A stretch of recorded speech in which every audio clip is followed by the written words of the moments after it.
It's the belief that people who lived 100 or 500 or 1,000 years ago really should have known better.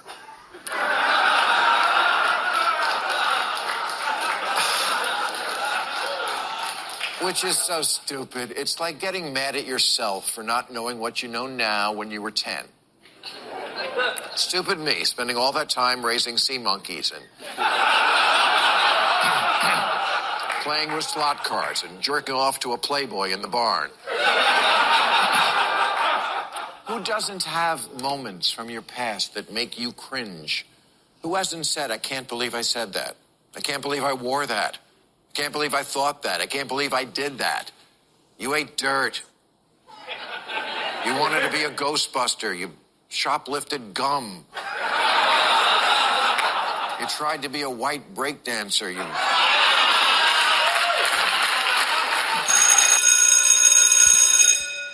Good morning. It is Wednesday, Wasden Wednesday, November the 8th, and this is The True Conservative. Welcome to all the butchers, bakers, and candlestick makers out there. I'm Ron, your host, and the only true conservative in the United States today. So, today, after the Serenity prayer and a little bit of Armik, we will have no free lunch, rules for radical conservatives, rules for retrogrades, rules for patriots, Bishop Barron, Ayn Rand quote of the day, my take, Varney and Company, Maria Bartiromo, 2 Democrats, F-22, and SEAL Team 6. All that and more when I get back.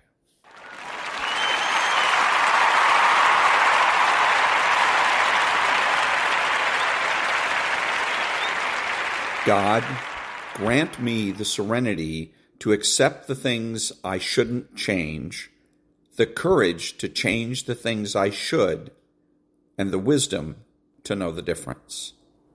Amen.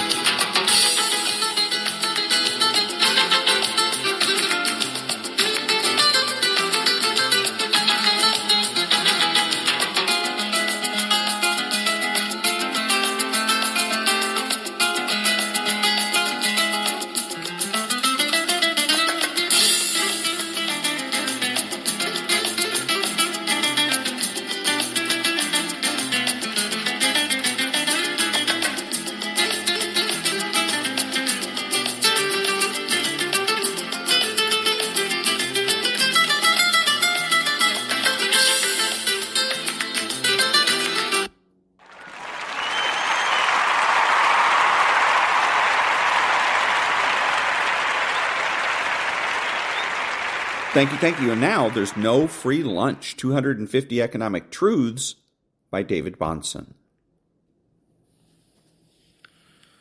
Successful companies create value by providing products or services their customers value more highly than available alternatives. They do this while consuming fewer resources, leaving more resources available to satisfy other needs in society. Value creation involves making people's lives better. It is contributing to prosperity in society. Charles Koch.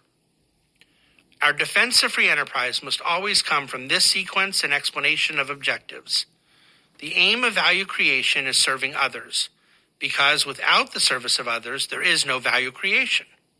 The alignment of interests between both sides of an economic exchange and the prosperity that creates at scale is the basis for our free enterprise defense. And that was There's No Free Lunch by David Bahnsen. Back in a minute.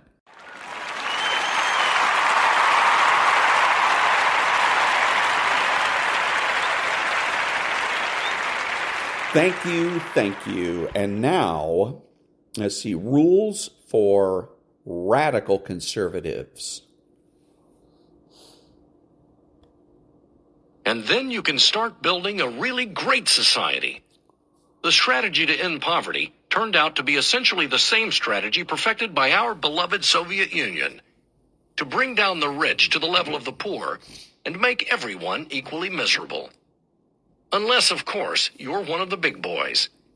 You see, in our mindless but joyous destructive rage, we progressives love the idea of wrecking everything, just as long as it doesn't wreck anything for us. Pop used to regale me with his tales of life in the glorious USSR during his student days, the happiest of his life.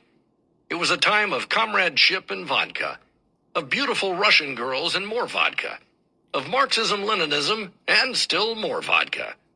Naturally, the peasants had nothing. But for the nomenclatura, and as a fellow traveler from the U.S., he was very well taken care of. Once the KGB had cleared his bona fides during an interview in room 101 of the Lubyanka, everything was hunky-dory, including beer for breakfast, the finest Cuban cigars, and caviar for every meal. If most of the chicken Kiev and beef stroganoff consisted of mystery meat in sauces of uncertain provenance, at least the Russian girls were pretty and willing. And if you didn't die of dysentery by accidentally drinking the tap water, which is more or less the way Tchaikovsky checked out, you were okay. And if you weren't, there was always yet more vodka. Now we know how the Soviet Union lasted so long. Everybody was plastered. Now, I can hear you saying, "Hey, holy cow, Dave, why would Democrats want to destabilize the Democratic Party? I mean, isn't that a little like saying you can't be both a capitalist and a communist at the same time? What gives?" Well, first of all, smart guy, you can too be a radical leftist progressive and a capitalist simultaneously.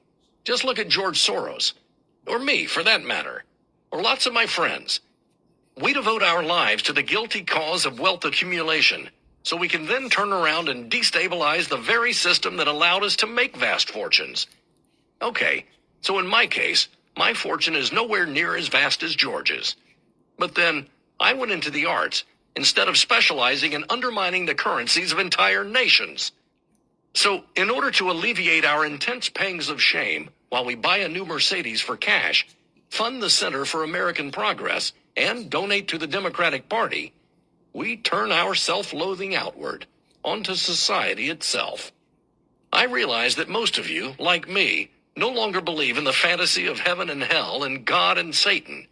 But there's a reason that Uncle Saul hailed Lucifer as the very first radical in Rules for Radicals. Satan had a good thing, no, a great thing, going in heaven. But like us, his children, he just couldn't control his urge to wreck it.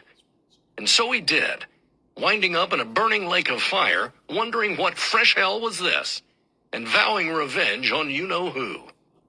So stretched out huge in length, the archfiend lay chained on the burning lake, nor ever thence had risen or heaved his head, but that the will and high permission of all-ruling heaven left him at large to his own dark designs, that with reiterated crimes he might heap upon himself damnation, while he sought evil to others, and enraged might see how all his malice served but to bring forth infinite goodness, grace, and mercy shown on man by him seduct, but on himself trebled confusion, wrath, and vengeance poured.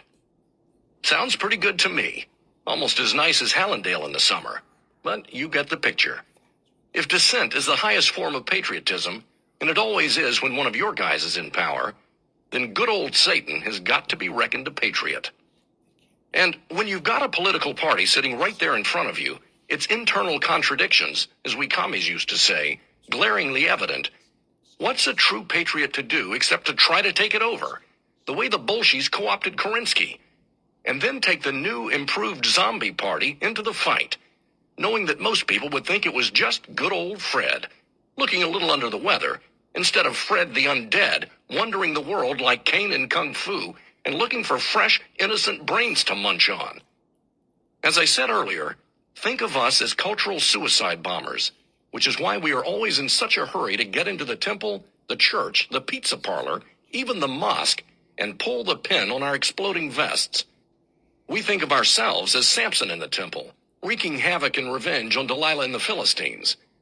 We know that eventually you'll get wise to us, and we'll be back in the wilderness beyond the pale until a new, idealistic generation comes along, one that burns with anger at the structural injustices of the world and harbors a fierce desire to fix things. Suckers! One that is susceptible to our sweet nothings, our whispers, our blandishments, our temptation. For who, after all, does not see himself as the hero of his own movie? That old American impulse, rooting for the underdog, can be so easily turned against you. and used to lure your children into the swamp of moral relativism. Demolish Detroit? Done. Take over as much of so-called private industry as we can get our hands on? Done. Weaken the nation's defenses? Done. Urge that if you see something, say something to help fight terrorism, and then whipsaw you with racial profiling and a hate crime when you point the finger of suspicion at a member of one of our protected demographics? Done. So much to wreck so little time. Think of our leadership as kamikaze pilots who know the American big guns are trained on them and have to finish their task of fundamental change before the voters permanently retire them. And so, just a couple of years after C&P unveiled their brilliant strategy to cure poverty by collapsing the system and forcing the government to guarantee an annual income, more or less just for existing, the free radicals took over the party, and America has never been the same. Which, of course, was the whole point all along. Here were some of their recommendations. Note the use of military terminology. The offensive organizes previously unorganized groups eligible for government benefits, but not currently receiving all they can. The offensive seeks to identify new beneficiaries and/or create new benefits. The overarching aim is always to impose new stresses on target systems with the ultimate goal of forcing their collapse. Well, it couldn't be clearer than that, could it? And yet, few dared call them out on it. After all, they were from Columbia University, where no idea is too ridiculous to be taken seriously by progressives, argued, and ultimately implemented. You fools keep falling for this act, assuming bona fides on our part. It's Columbia University! And that's just the way we like it. Keep seeing us as we wish you to see us. We're sort of like Dracula in that regard, and not as we really are. Ignore your intuition. Discard the plain evidence of your senses as you first contemplate and then adopt our nostrums. And then look back over the wreckage of your country since 1968 and tell me none of it happened. And that was the end of Chapter 10 of Rules for Radical Conservatives by David Kahane. Back in a minute.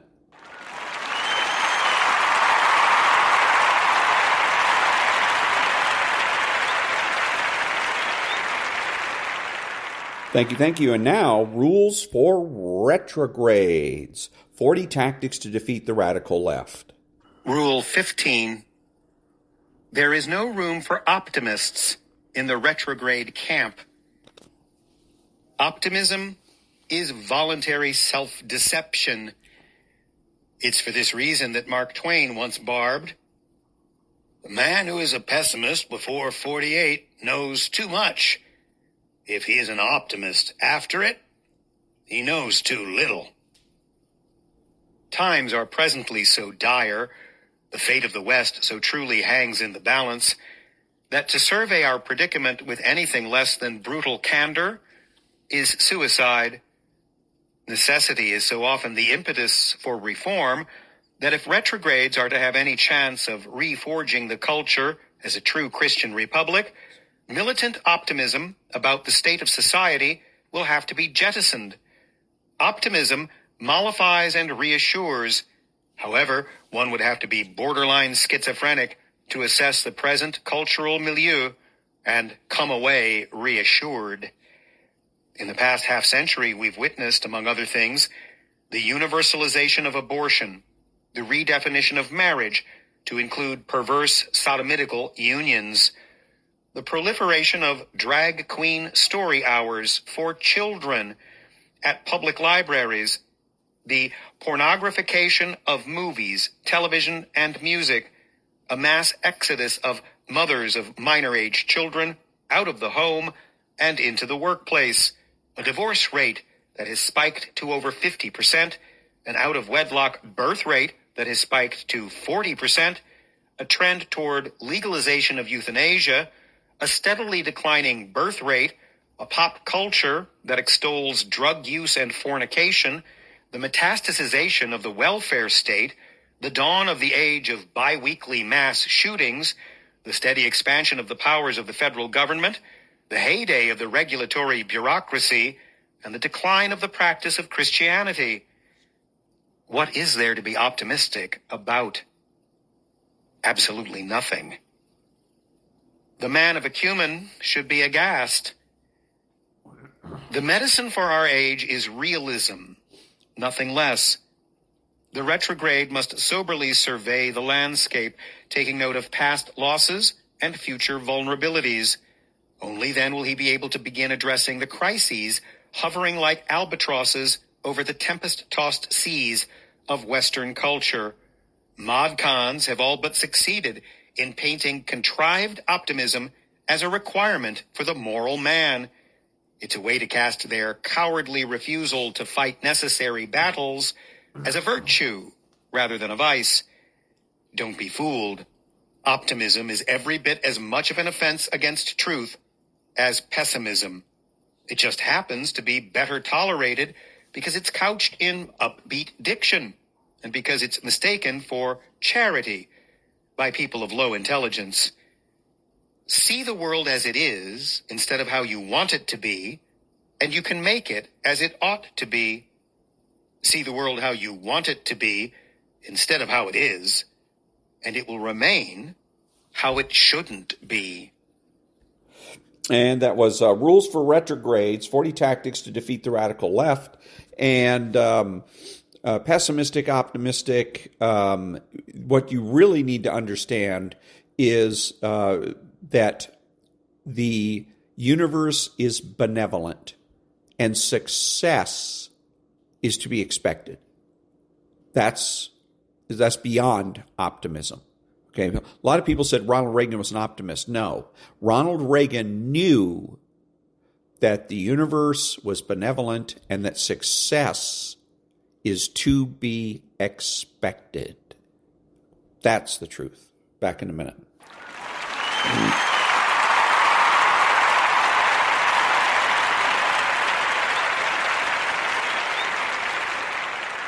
Thank you. And now, Rules for Patriots by Steve Deese. Over the years, it hasn't always been the social Darwinists or progressive Marxists masquerading as Keynesians who complain the most about the content of my radio program, but the Republican Party establishment. The Republicrats have held meetings about how to get me fired. They pressured and pestered my management to get rid of me in an attempt to take food off my kids' table. They spread lies about me. They hate me because I actually think Republicans ought to stand for something other than just not being Democrats. That we ought to win elections to advance issues. Otherwise, there is no point to making enemies of our own friends and neighbors over politics. I ridicule Republicrats with lethal parodies. I will tell the truth about their actual records. I tell my audience that the unborn child isn't any less dead because the Republicrat kills it, nor is your money any less stolen because the Republicrat took it. I help equip those who believe neither the Bible nor the Constitution are living, breathing documents with the tools to defend and advance their belief system with both information and the right argumentation. I even take sides in primaries, giving grassroots conservatives and principled issue advocacy groups a platform to rally the masses they weren't granted access to before. Because of this, I started having candidates or those thinking about running coming to me and asking me for advice or input on messaging and strategy. Now, I didn't set out to do this, but there was such a void among consultants who thought it was their job to help the conservative candidate persuade voters to his principles, as opposed to consultants persuading conservative candidates to water down their principles to appease the masses, that I ended up filling this void for folks spontaneously. I've privately consulted with grassroots candidates on commercials, scripts, speeches, op-ed, blogs, etc. I'm not sure how many other talk show hosts are currently doing things like this, and I've never been compensated for it, but I can't say no to salt-of-the-earth grassroots Americans who are fighting for the same ideals I am fighting for on the radio. Most of all, I am providing a moral support for patriots who are constantly facing pressure to back down on their beliefs, and most of that pressure is coming in-house from the GOP establishment. Speaking of the GOP establishment, when word of this eventually reached their ears, they had a complete meltdown. One prominent National Republican Party figure told a friend of mine he had never seen a group of Republicans more angry and intimidated with what a local radio host was saying on the air than the Republican Party establishment was in my state with me. Thank you, by the way. Instead of being excited by an energized base, they were threatened by it. They said I was hurting the party. Yet when I started on the air in 2006, Democrats were on their way to total control of state government. When I left to go into national syndication in 2011, Republicans had regained the governor's mansion, attained a 60-seat majority in the state house, improved by 5 seats in the state senate, and had just defeated 3 state Supreme Court justices who thought they could redefine marriage in a historic retention election. Charlie Sheen called, and he thinks that's called winning. And that smells like winning to me. The establishment viewed me as the catalyst to all this newfound activism, which included the long overdue courage to stand up to the corrupt system they had profited off of for many years. I'm not sure how much of that is true. I think in general, talk show hosts fan flames much more than we spark actual fires. Nonetheless, I was more than happy to punch the bully in the nose and have the bully give me the credit for it. If you knew what my life was like during the Iowa caucuses, you'd understand how I learned what you're about to read. For example, the day of the 2011 Iowa straw poll, I did a half-dozen radio interviews around the country, spoke off the record on background to several other national reporters looking for the scoop on what was going on, hosted a nationally syndicated radio program on the straw poll results, and then appeared live on Mike Huckabee's Fox News Channel television show. And that was the latest installment of Chapter 2 of Rules for Patriots, How Conservatives Can Win Again. And it's not that difficult. As I've said many, many times, mind your own business. Quit worrying about what everybody else is doing. Be a conservative. Live like a conservative. Have a conservative family. Raise your children conservative. And make sure that you surround yourselves with conservatives. Have a conservative doctor, lawyer, real estate agent, etc., etc. And make sure your friends are conservatives. There's no reason to have liberal friends. You have nothing to prove. So live like a conservative. Recreate the conservative and moral society. That's the way to do it. Back in a minute.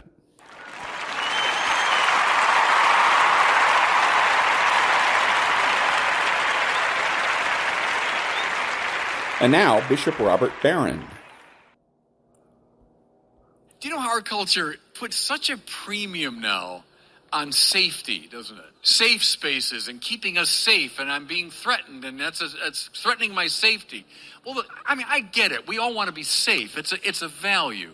But can I suggest to you that a religion that puts before our eyes a man pinned to a cross is not a religion putting a high priority on safety? The saints don't strike me as people that were really big on safety. Rather, find your mission. Let Christ come to life in you. Set your heart on fire. Become, in some way, and look, it's different for every one of us, because the Lord gave us distinctive gifts and a distinctive experience and background. We're meant to carry his love into the world in some distinctive way. And then you'll know who you are.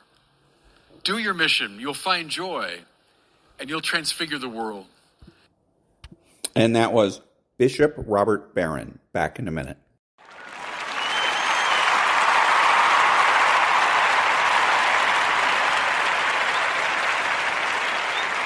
Thank you. And now, the Ayn Rand quote of the day. A conflict which, since the Renaissance, has been tearing Western civilization and which has reached its ultimate climax in our age is the conflict between capitalism and the altruist morality. Capitalism and altruism are philosophical opposites. They cannot coexist in the same man or in the same society. The moral code, which is implicit in capitalism, had never been formulated explicitly. The basic premise of that code is that man, every man, is an end in himself, not the means to the ends of others, that man must exist for his own sake, neither sacrificing himself to others nor sacrificing others to himself, and that men must deal with one another as traders by voluntary choice to mutual benefit. This, in essence, is the moral premise on which the United States of America was based. And that was the Ayn Rand quote of the day. Back in a minute.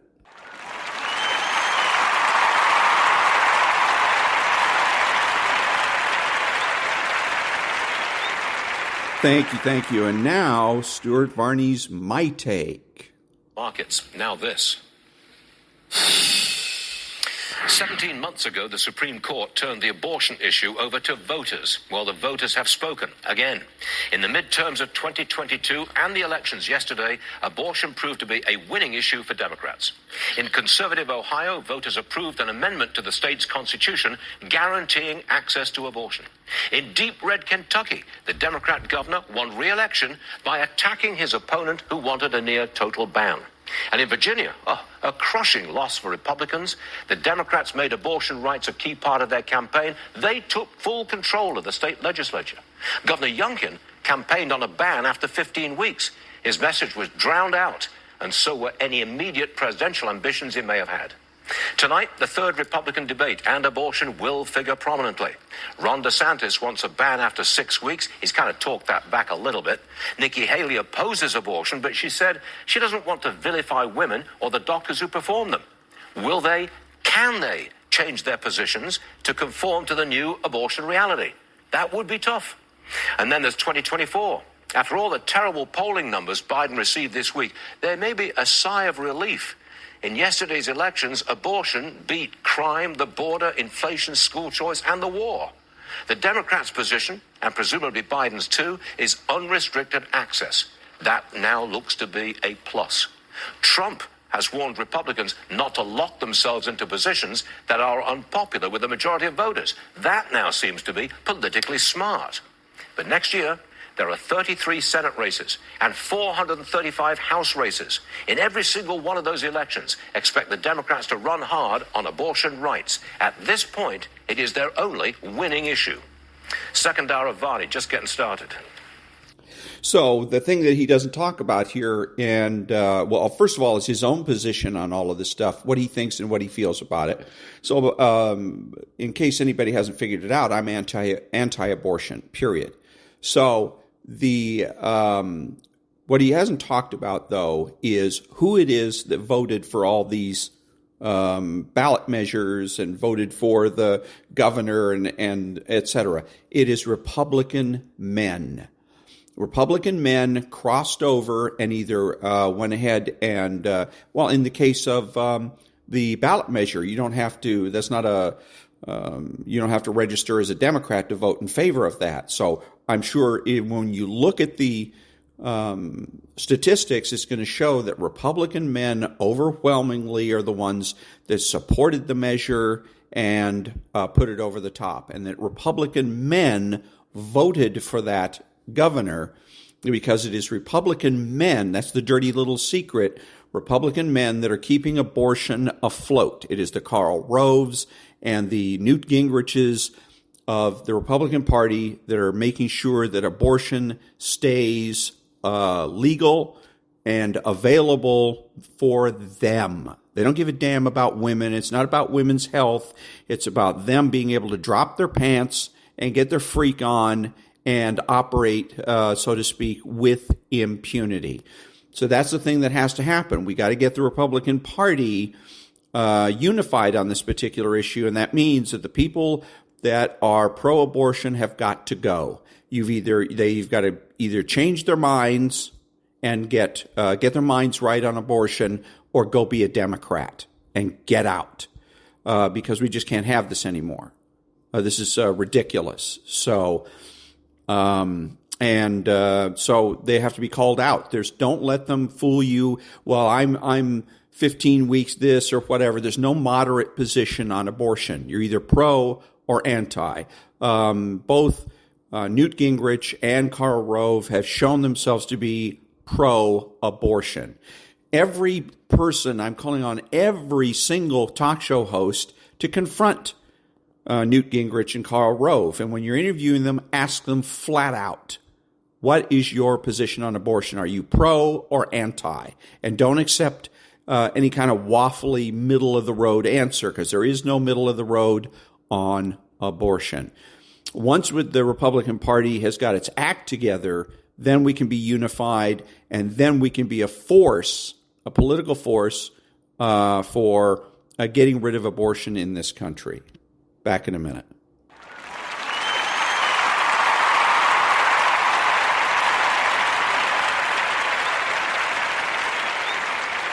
Thank you. So now a little bit of Varney and company, and he's interviewing, I think they used to call him the punk. But anyways, no, I'm thinking of somebody else, but it's Karl Rove. I think they used to call him the kid because he always looks on the young side. But anyways, so he's interviewing Karl Rove about the election results from last night. The third Republican primary debate is tonight. Governor DeSantis has been a pro-life advocate favoring abortion restrictions. Does he have to change his position? Well, in a Republican primary, it's not good to be changing positions in reaction to an election. He's just going to have to suffer through it. But let's go back to a previous debate in which Nikki Haley sounded like the adult in the room, saying the idea that we're going to have a national law that bans abortion is ridiculous because there's never going to be 60 votes in the Senate to do that. And she came across as the more sensible candidate, realistic, dealing with things as they are. And the idea of a 6-week national ban was not sellable. And we're likely to see this issue pop up tonight. But my sense is the Republicans would like to not talk about it. Sure. That may be. So so we know that what he's trying to do now is be neutral, like he's a neutral third party. But we know he's not, because he's basically praising Nikki Haley for her position on abortion. And that there's basically she's pro-abortion, because that's one of the first things that we have to do if we're going to win on the abortion issue is we got to get rid of this idea that there's some kind of a moderate position on abortion. There isn't. You're either pro-abortion or you're anti-abortion. That's all there is to it. And so she's pro-abortion, so we have to, number one, understand that. But also with Karl Rove, he's pro-abortion as well, because he is providing praise. It's subtle, but it's there. And so we know he's pro-abortion as well. And it is, again, the men that are driving this in the party. It is men that went to the polls in Ohio to go ahead and make sure that abortion was placed firmly in the Constitution. And it is men, and we're going to have to start with public, high-profile men like Karl Rove and people like that, Newt Gingrich and Karl Rove, and we got to call them out. You're pro-abortion, period. If you're for an abortion at any time during the gestation, you're pro-abortion. And if you're pro-abortion, you're wrong. You're advocating the slaughter of the unborn, and etc. And so you get them to change their mind to be anti-abortion or shut the fuck up. That's what has to happen. Back in a minute.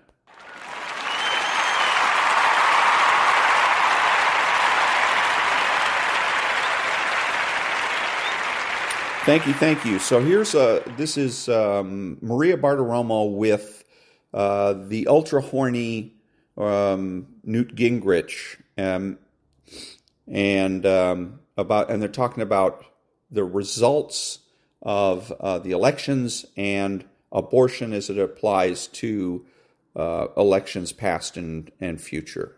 If they go into 2024 in the general election with the same vulnerabilities, the same lack of understanding of what's going on, and if they get outspent by as large a margin as happened to Republicans this year, we have a real problem. And I think it starts with how do we effectively answer the Democrats, who really are extremists on abortion, favoring tax-paid abortions up to the last day of the 9th month.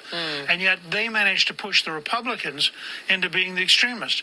So if we can't win that argument and convince the country that the real extremists on abortion are the Democrats, we have a very deep vulnerability, and they're not stupid. They're going to stay on it until we solve it. Yeah, it's a great point, because abortion keeps coming up, and it seems that America is telling the Republicans where they are on this. So how do the Republicans come out and message out a practical story around something they don't want, abortion? Well, I think partly they have to convince all of the people who are pro-life that 15 weeks with exceptions for rape, incest, and life of the mother, will save dramatically more lives than losing every time and having radicals who are for tax-paid abortion on demand on the last possible day of the 9th month. And they've got to convince them that the 15-week solution is a dramatically better pro-life solution than getting beaten again and again and again. Otherwise, you're going to end up in a country where the Democrats will have won on a single issue despite everything else that's going on. Yeah. Newt, real quick before you go, do you think Joe Biden will be the candidate for 2024? And do you think it'll be Trump-Biden? Yes. Yes. So it'll be Trump-Biden. I think it'll be Trump-Biden. Okay. Great. There's no reason for Biden to step down. Okay, so that last little part was a bonus, but it's basically about abortion. The problem he is saying, and all these assholes in the Republican Party think, is that it is the pro-life people that are the problem. The problem are the pro-abortion Republicans. He is a pro-abortion Republican. But one of the things you got to understand about Newt Gingrich is that Newt Gingrich is a playboy. He is dropping his pants at the drop of a hat. He did that. He got married, and then he went on a campaign to become a congressman, and he started banging his campaign secretary. He he ends up marrying that campaign secretary, and then the next campaign he starts banging his other campaign secretary, and then divorces his second wife. And so the only credit you can give this guy is that where he, in terms of being any different than Bill Clinton, because he was in Congress the same time Bill Clinton was president, was that at least he has the decency to marry his mistakes. But this is the man that was always talking about family values while he's out dropping his pants every chance that he gets. So it's not a surprise that people like him are pro-abortion. Now, the other part of this is we keep thinking of abortion as a woman's issue. It's not. It's a man's issue. The support for abortion doesn't come from women. There's no power in abortion for women. Women are the ones that have to lie on the table, put their legs in the stirrups, and they do it at the behest of men. They do it because their boyfriends insist on it. You should go and have an abortion. You should go and have an abortion. And so because the guys want to be able to operate with impunity. They want to be able to screw anybody, anytime, anywhere, and not have to suffer the consequences. They don't want to wear a condom, so they support the pill. They don't want to have to pay a child support, so they push abortion. So it is the people that we have to convince are not women, and this is why we keep losing on this issue, is because we're trying to convince women not to do, to not favor abortions. They seem to be the face of the pro-abortion movement. That's what we see on television all the time. But the people behind the scenes that are really supporting abortion are Newt Gingrich. It's Newt Gingrich and all the other boys in the Republican Party, the ones that have never grown up, that still act like frat boys, that still think that abortion is great because it gets them to operate with impunity. People like Newt Gingrich must be shamed.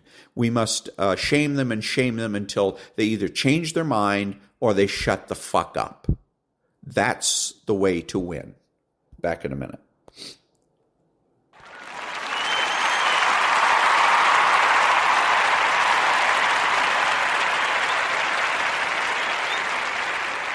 Thank you. Now, a little bit of Vivek Ramaswamy from the debate.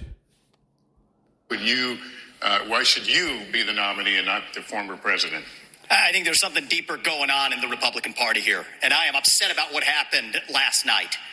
We've become a party of losers at the end of the day. It was a cancer to the Republican establishment. Let's speak the truth. I mean, since Ronna McDaniel took over as chairwoman of the RNC in 2017, we have lost 2018, 2020, 2022, no red wave that never came. We got trounced last night in 2023. And I think that we have to have accountability in our party.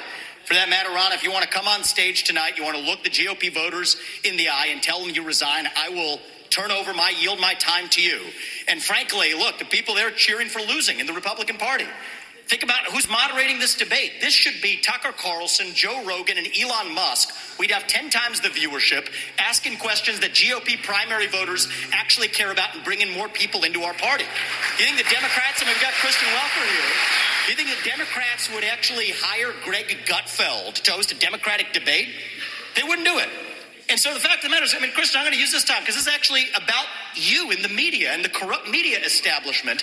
Ask you, the Trump-Russia collusion hoax that you pushed on this network for years, was that real or was that Hillary Clinton made up disinformation? Answer the question. Go. Mr. Ross. Sorry. This is how we get our country back. We need accountability because this media rigged the 2016 election. They rigged the 2020 election with the Hunter Biden laptop story. Mr. Ramaswamy, and they're going to rig this election. Your time is up. Accountability. Let me turn to Governor Christie. Why would you? And that was Vivek Ramaswamy giving everybody hell. Go, Vivek. Back in a minute.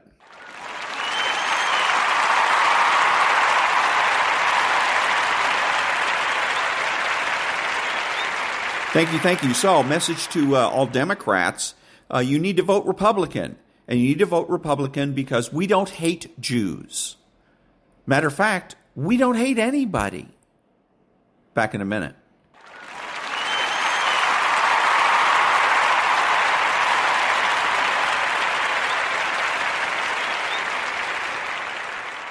In 2013, an F-22 pilot frightened off 2 Iranian fighters with a single sentence. But it wasn't just what the F-22 pilot said. It was the fact that he had just snuck up on them from out of nowhere. You see, the 2 Iranians had been chasing an American MQ-1 drone whose top speed of 135 miles per hour made it an easy target for their supersonic F-4 Phantoms, or so they thought. Because as the Iranians hunted the slow-moving drone, what they didn't realize is that an F-22 was hunting them. As one of the Iranian F-4s moved in for the kill, the Raptor pilot used the F-22's advanced stealth capabilities to fly directly underneath the fighter to see what kind of ordnance it was carrying. Unimpressed, the F-22 pilot then banked left and brought his aircraft level with the Phantom, no doubt shocking the frightened Iranian pilot. From there, all the F-22 pilot had to say was, "You really ought to go home." And both Iranians flew off, aware of just how outmatched they were.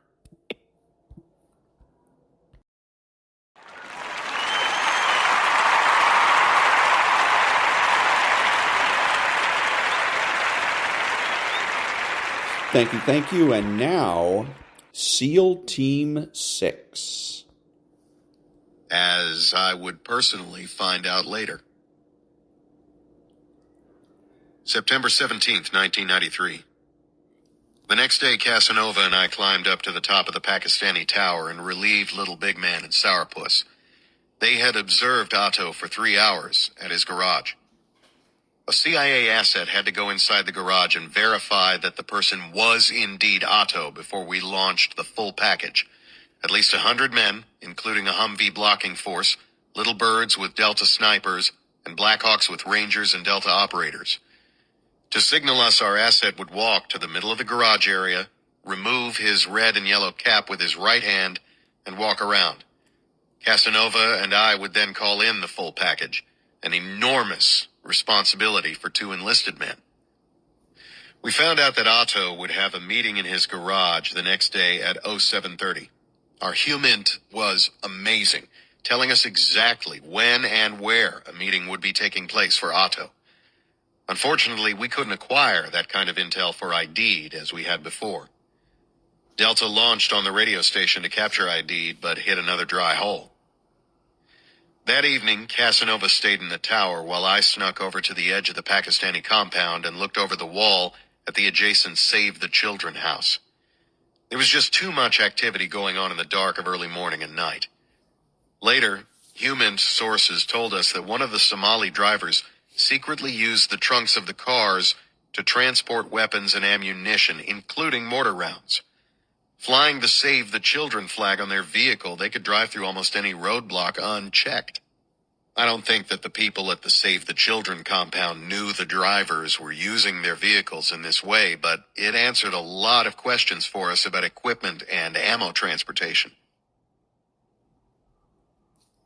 September 18th, 1993. Casanova and I began surveillance on Otto's garage from the Pakistani tower at 0600. At 0745, the CIA asset, mustache on his long face, wearing a red and yellow cap, a blue T-shirt, and a makawi made out of blue and white plaid material, appeared at the garage. He would earn $5,000 if he succeeded in fingering Otto. After 25 minutes, he still hadn't given the predetermined signal. Then Otto arrived, sporting his Cheshire Cat grin. His bodyguards and an old man arrived with him. We radioed it in, but we were required to have the asset's confirmation before launching the package. Instead of giving us the signal nonchalantly, the asset acted like he'd seen too many B movies or we were stupid. He took his hand straight out to the side, reached in an arc to the top of his hat, pulled his hat straight up, reversed the arc, and lowered it to his side. If I'd been one of Otto's guards, I would have shot the idiot in the head right then. I fully expected him to be executed before our eyes, but no one had noticed his exaggerated act. Casanova and I launched the full package. The QRF went on standby. Little birds and Blackhawks filled the sky. Soon Delta Force operators fast-roped down inside the garage. Rangers fast-roped around the garage, and little birds flew around with snipers giving the assault force protection. Otto's people scattered like rats. Militia appeared in the neighborhood, shooting up at the helicopters. News reporters showed up, and Sniper Dan Bush threw flashbangs to scare them away from walking into a kill zone. It would later be erroneously reported that hand grenades were thrown at the crew. Ungrateful idiots. A hand grenade thrown at that range would have killed them all. Dan personally told me later that the bat phone rang from the Pentagon, and he had to explain to the higher-ups that he wasn't throwing fragmentation grenades.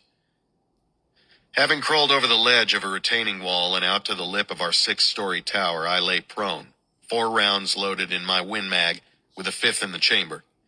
Casanova covered the left half of Otto's garage area. I took the right.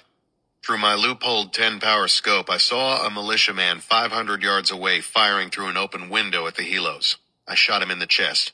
He fell backward into the building. Permanently. Another militiaman carrying an AK-47 came out a fire escape door on the side of a building 300 yards away from me and aimed his rifle at the Delta operators assaulting the garage.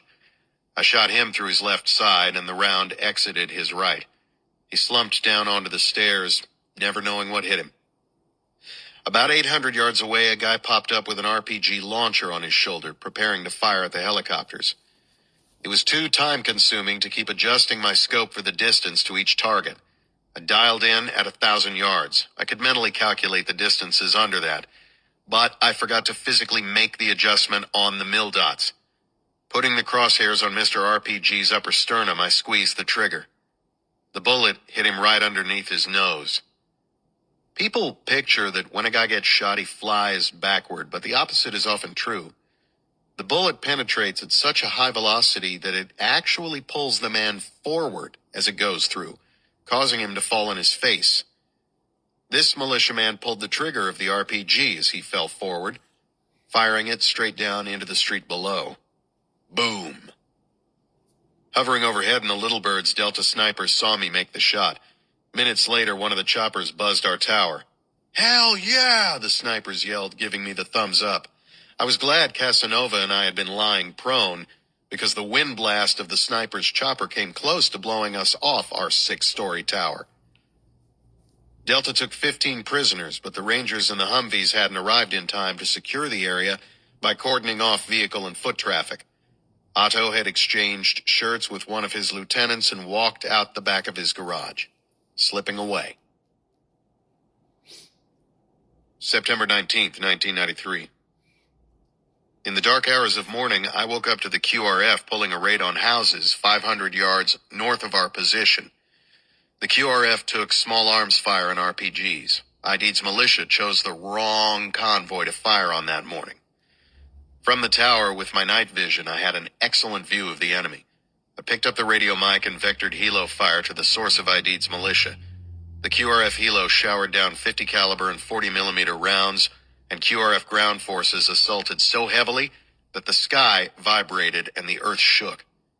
The few enemy who survived couldn't get out of there fast enough, running for their lives past Casanova's and my position. We had used the tower effectively, but Aidid's people put two and two together. A Somali woman stopped and looked up at us. Then she gave Casanova and me the throat-cutting sign. We decided our sniper hide in the Pakistani tower had been compromised and received permission to close it for a few days. We left the Pakistani compound at 1700 and arrived in the hangar at around 1730. Half a dozen Delta snipers met us at the front door, high-fiving me. "Wasden, you rock!" One of them looked at the other Delta snipers. "If I ever have someone shooting at me, I want Wasden making those 1,000-yard headshots." Later, Casanova and I lasered the actual distance of the headshot, 846 yards, making it the longest killing shot of my career. It also improved our relations with Delta. I never told them I was aiming for the guy's chest. September 20th, 1993. At 02:30, Casanova and I took a QRF flight until 05:45. During the flight, we spotted a man erecting a mobile transmitter. We thought we'd found the location of Aidid's Radio Mogadishu, where he transmitted operation orders, how to fire mortars, and propaganda. The UN and Americans want to take over Somalia, burn the Koran, and take your firstborn children. Even when Aidid's militia got its butt kicked, Radio Mogadishu broadcasted cries of victory, keeping his own people motivated and encouraging other Somalis to join his winning team. Casanova and I couldn't shoot a man for raising a transmitter, but we marked the location as the possible location of Aidid's station. The QRF aircrew asked if we could fly with them all week. They'd been shot at enough that they wanted SEAL snipers. Later that day at the compound, Condor contacted us. One of his assets reported that Otto would be at his house for a meeting. The four of us were the only operators who had frequently seen Otto and could ID him. Condor wanted a SEAL to go along with him and some Delta operators. We selected Casanova, but the mission was scrubbed. Our QRF flight got canceled too. Although we'd loaded up the Humvees for an assault on Otto's house, that was also canceled. Jock up, stand down, jock up, and every time might be the last. The stand downs bothered me, but not to the point of weakening my motivation to jock up again. Whatever the challenges, I knew I had to pick myself up and keep trying. I grew up with a knot in the pit of my stomach, a perpetual state of worry over when my father would come after me. At Bud's, Instructor Stoneclam told us, "I can make anybody tough, but it takes someone special for me to make mentally tough." Although SEALs are known for their small numbers and efficiency, the military as a whole is huge and cumbersome, requiring us to be patient. My teammates and I shared a similar mindset. We had learned how to control feelings of frustration. I knew I could overcome the challenges of a fluid environment. Nothing ever goes exactly as planned. Even with the best plan, when the bullets start flying, that plan is going to change. September 21st, 1993. Our asset Abe reported sighting Osman Otto in Lido near our old safe house, Pasha. In dealing with human intel, we always had to figure out what was real and what was made up for personal gain. I don't think any of our assets out now lied to us, but they would exaggerate, probably to get more money. Abe didn't seem to be doing this just for the money. Soft-spoken, he wouldn't become anxious like the others. He talked calmly and matter-of-factly. We liked working with honest Abe. In the movie Black Hawk Down, someone marks the roof of Otto's vehicle with what looks like olive green military rubber-based adhesive duct tape, rigger's tape. That would have stuck out like a turd in a punch bowl. What really happened was like something out of a James Bond movie. The CIA's Office of Technical Services in Langley mounted a homing beacon inside an ivory-handled cane as a gift for ID, but the mission was scrubbed. Condor resurrected the cane and gave it to Abe, who passed it to a contact who met regularly with Otto. The contact would give it to Otto as a gift. While the contact with the cane rode in a car to northern Mogadishu, a helicopter in the air followed the beacon. When the car stopped for gas, Otto materialized. An asset called Condor to let him know that Otto was in the car. Condor radioed Delta. Delta launched. The assault helo landed almost on top of the target vehicle, and a sniper fired into the engine block, stopping it. The first helicopter takedown on a moving vehicle. Otto threw open the car door and fled. The bodyguard fired his AK-47 at the assault team, but a sniper shot the bodyguard in the leg, disabling him. Assaulters jumped out of the helo, rushed the building, and captured Otto. Other Delta guys formed a perimeter around the building. The Somalis burned tires to signal others for help. A few probed Delta's perimeter. A crowd formed. AK-47 and RPG rounds were shot at the helos. Delta snipers in one helo and the guns on another helo fired at the enemy, taking 10 to 20 of them down and pushing back the mob. Inside, Delta took Otto to the top of the building where a helo landed and picked them up. Later, back at the compound, Delta asked us, "We're not sure if it's Otto or not. Could you guys come over and verify his identification?" "Hell yeah." Casanova and I walked over to the other end of the runway near the CIA building where they were holding Otto captive in a Connex box. In Black Hawk Down, he was a large man who wore nice clothes, coolly smoked a cigar, and ridiculed his captors. In reality, although he dressed in semi-formal shirt and Macawi, he sniveled. Short, skinny as a broom handle, and shaking like a leaf. Otto looked at Casanova and me like we were the Grim Reaper coming to dispose of him. I almost felt sorry for Otto. Part of me wanted to give him a hug and say, "It'll be okay," and part of me wanted to shoot him in the face. "Yeah, this is him," Casanova said. "I don't know," I joked. Every time we saw him before, he was smiling a big white smile. Casanova looked at the interpreter. "Tell him if he doesn't smile, we're going to beat the crap out of him." Before the interpreter could translate, Otto flashed a fake smile. We hadn't realized Otto spoke English. Casanova and I high-fived each other. "That's him." Delta whisked him away to a prison on an island off the coast of Somalia. A note found on Otto advised him to meet with reporters to set up a negotiation session with the United Nations operation in Somalia, UNOSOM. We assumed the note was from ID'd, the big fish we still wanted to catch. And that was SEAL Team 6. Next time will be Eyes Over Mogadishu Mission. And this is by Howard Wasden. Back in a minute.